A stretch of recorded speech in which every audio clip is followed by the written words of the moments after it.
up not going in our favor, and I think tonight we got behind the 8 ball too early. We were down 2-0 after the first, and it's hard to come back against a team like that is able to score on their opportunities and make good on all their chances.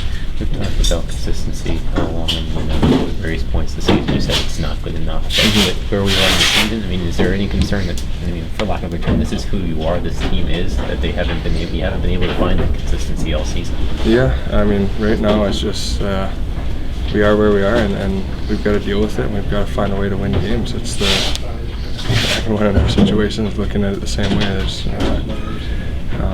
our division's tight. It's going to be tight right through, and those top 8 teams, are whatever it is for getting in your division or the wild card, you just got to get in. You see that anyone gets in can win, and that's what we're focused on doing right now, is just trying to stick with the pack, try and climb the ladder, and get in the playoffs. Thanks.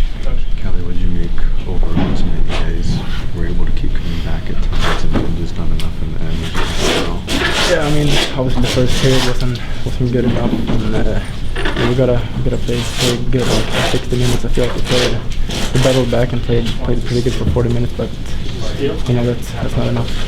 You guys only run 1 goal the last 5 games. Tonight at 6. You're able to get one off. It's kind of a reversal there, I guess, things. But what do you think went wrong defensively tonight? Yeah, I mean, they had a couple of lucky bounces and a couple of out-man rushes goals, and I mean obviously that's not good enough from our end. At this point in the season, to be having these, I guess, inconsistent walls or these struggles, how important is it to be able to correct those quickly?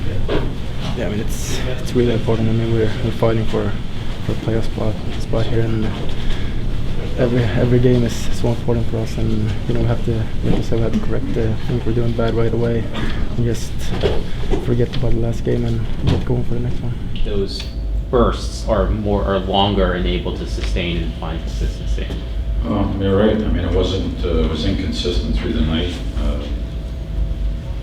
We talked about our urgency and our will to win and where the level needs to be, especially going into the first period. I don't think it was there. When we got behind, we seemed to fight a little bit harder, but it needs to be more consistent and be there from the start.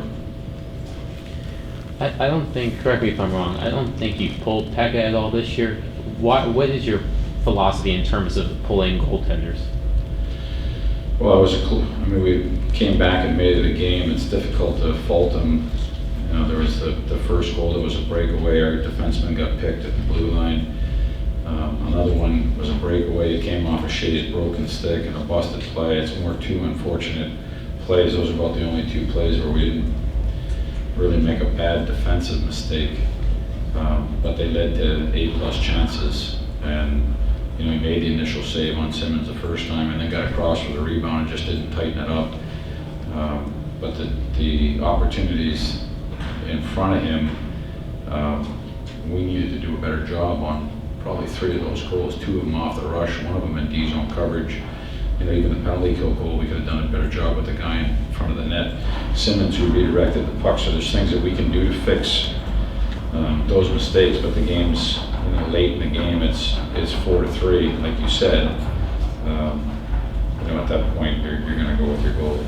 I don't want to insinuate that I'm blaming it on Pekka, but I know that some coaches pull goaltenders for momentum shifts, for example. Is that something that you tend? If I thought Pekka was at fault, if I thought he played poorly, I think we played poorly in front of him. There's a difference. Again, we were battling back in the game at 4-3 with 7 minutes to go in the game, 8 minutes to go in the game. I'm not going to pull the goaltender for a momentum shift at that point. You do that, I think, earlier in the game. Speaking of momentum shift, second period just seemed like the team was just the level of intensity was just different in the second period. What was good or bad? Good. I thought that the second period was impressive. I don't disagree with you, and that's a question that needs to be answered. With 30 games left, is there a point to figure out these issues where you essentially hit like a panic button and see what needs to be solved to get those to get more consistency, if you will? Yeah, I mean, we're there. We're in a dogfight, and listen, there's no excuse. there's no excuse for the way we started the game. Okay.